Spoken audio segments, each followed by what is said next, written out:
Na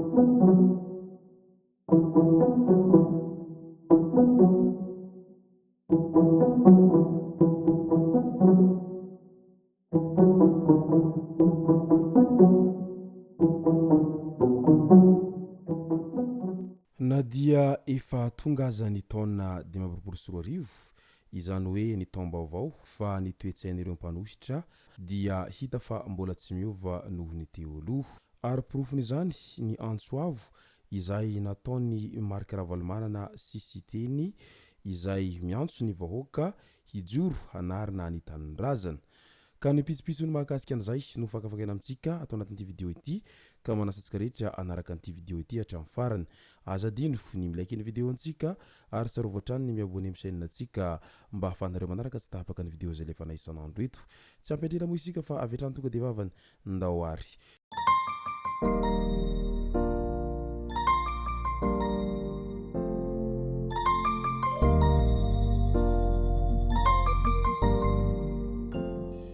ny tonga tsy miarahaba honony namantesitra ka dia faly miarahaba isika rehetra mpanaraka tsy tapaka an'ity chaîne ity ny tenako amin'ity androandroany ity araka lefa natsipoko dia ny mahakasika ny fanohen-kevitra izay nataon'ireo mpanositra ny fitondrana amin'izao fotoana izao no imbadimandesantsika atao anatin'ity vidéo ity fa milohan'izay dia andao aloha horesantsika ireto tsara ho fantatra manaraka ireto fivaza mpitandro ny filaminana 700 no nitolorana sakafo masaka noho izy ireo tsy mba afaka miara-manao fety miaraka amin'ny fianakaviany fa miantoka ny fitandronan'ny filaminana nandritra iny andro fety iny tonga nanohana ireto tafika polisy zandary ary ireo polisy kominaly izay niasa nandritra n'iny fety iny ny fikambanany fivaza izany hoe vadiny zandary izay notarihiny ramatoa Zeny Rakotondrazaka vadiny ministra délégué misahana gendarmerie ny fivaza dia fampanao hetsika sosialy toy izao ary manararaotra mba mizara ihany koa indraindray rehefa fety toy izao ny andro izy ireo hatrany kabary ny filoha nandritra iny aliny farantaona izay ny foha voalohany taona iny ary nanararaotra ny arahaba ny voaka malagasy rehetra izay tratrany izay taona vaovao izay moa ny filoham-pirenena Andry Rajoelina araky ny nambarany hatrany dia fanohizana ireo vinina sy fanamby izay napetraka noho nisongadina tamin'izay lahateny ho famaranana ny taona 2024 sy ny firariantsoa ny nahatratrara ny malagasy ny taona 2024 izay nataon'ny filohan'ny repoblika ny Madagasikara izay ity taona vaovao ity dia hametrahantsika fanamboavana ireo dingana atao dia fampisongadinana any Madagasikara sy fampandrosoana ny firenena ho hiatrany filoha Andry Rajoelina raha narahana ny kabariny nanao jeritodika ny zavabita sy ny ezaka ho tratrarina hanatsarana ny farim-piainan'ny vahoaka ihany koa izy ka anisan'izany ny famahana ny olan'ny jiro sy rano ary ny fanamboaran-dalana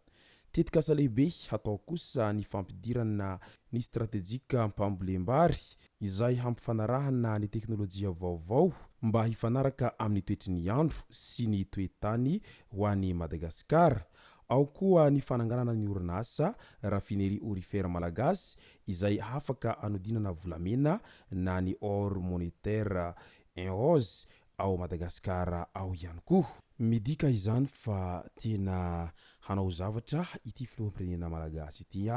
raha maheno an'izany rehetra izany isika amin'izao fotoana izao ka dia andrasantsika raha izay ezaka rehetra ho ataon'izay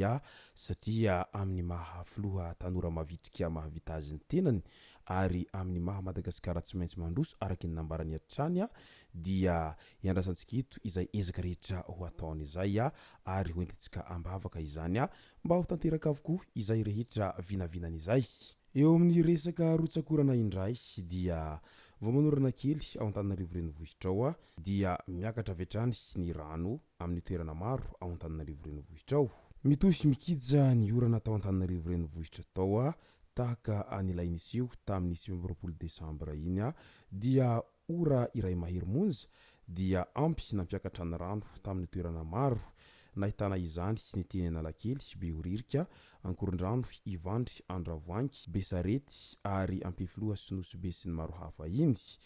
Voatery nivily lalana na niandry ny fidinan'ny rano mihitsy ireo fiara sy moto vao afaka nandeha. Nisy tamin'ireo nikiry nandeha no tavela teny ampovoan'ny rano. Nahazo vahana kosa ny fitaterana olona tamin'ny sarety toy ny teny Andravoangy sy ny manodidina amin'ny sarany manomboka amin'ny 10 ariary. Mila tao laharam-pahamehana arak'izany ny fanadiovana ireo lakan-drano mba hialana amin'ny tondra-drano. Iaraha mahalala fa mbola lava ny fotoam-pahavaratra amin'izao ankehitriny izao. Ka noho izay dia aza mandrora mitsilany fa mety ho ianareo ihany no hanefitra ny tenanareo, indrindra ireo olona izay efa zatra sy minia manary fako anatin'ireny lakan-drano ireny dia manatsentsina ny fivoahan'ny rano izy ireny ary mahatonga ny fiakaran'ny rano izay. Andao amin'izay ho resahantsika ny mahakasika ny fanehoan-kevitra an'ireo avy ao anatin'ny antoko-panositra, indrindra fa hisy teny Randrana Soliangaiko sy Marika Ravalomanana izay miantso ny vahoaka hijoro hanarina ny tanindrazana. Ny gadona ny taona 2024, ny taona fotsiny no niova fa ny fotom-pisainana ananan'ireo mpanao politika ivelan'ny fitondrana mbola mitoetra ihany. Vinavinaina ny mety hisian'ny fahasahiranana mafimafy kokoa noho ny tamin'ny taon-dasa no naverimberiny ireo ny aliny faran'ny taona lasa teo iny. Isany nanao izany ny filoha teo aloha Andriamatoa Marika Ravalomanana sy député voafidy tany Toliara voalohany sy teny Randrana Soliangaiko raha nanao fandaharana manokana tamin'ny Hainao Manjery. Mifanindran-dalana amin'izany ankoatra ny filazana hoe sarotra tamin'ny malagasy ny ampita ny taona 2024 dia nitoviny izy miraha laha mianaka ireo ihany koa ny fiantsona ny voaka malagasy mba hijoro hanarina ny tanindrazana amin'ity taona 2024 ity. Midika izany rehetra izany fa tena mbola vonina hatramin'ny farany ireo zay mpanohitra ny fitondrana amin'izao fotoana izao hanohy ny tolona izay efa nataon'izy ireo hatramin'izay ka mandrak'ity androany. Na dia efa tsy naomby aza ny tolona izay nataon'izy ireo efa hatramin'izay dia tsy kivy izy ireo ary mbola manantena foana fa handresy amin'izay tolona ho ataon'izy ireo manomboka eto, ka dia andrasantsika eto ara izay mety ho toy ny tolona ataon'ireo antoko-panohitra izay asa raha handresy ihany izy ireo, asa raha hitohy ihany ny faharesen'izy ireo izay efa hita hatramin'izay ka mandrak'izao ka dia andrasantsika indray izany ny stratégique vaovao izay hoentin'izy ireo amin'ity taona 2024 ity. Izay ny masaka azona roso tao anatin'ity vidéo ity. Tompoko lasy tompoko vavy misaotratsika rehetra nanaraka an'ity vidéo ity hatramin'ny farany. Aza dino ny milaiky ny vidéo antsika ary tsarovatra trany ny miabone amin'ny chaîne antsika mba ahafahanareo manaraka tsy tapaka ny vidéo zay lefa nahita isan'andro. Tompoko lasy tompoko vavy mankasitraka dia mirary soa.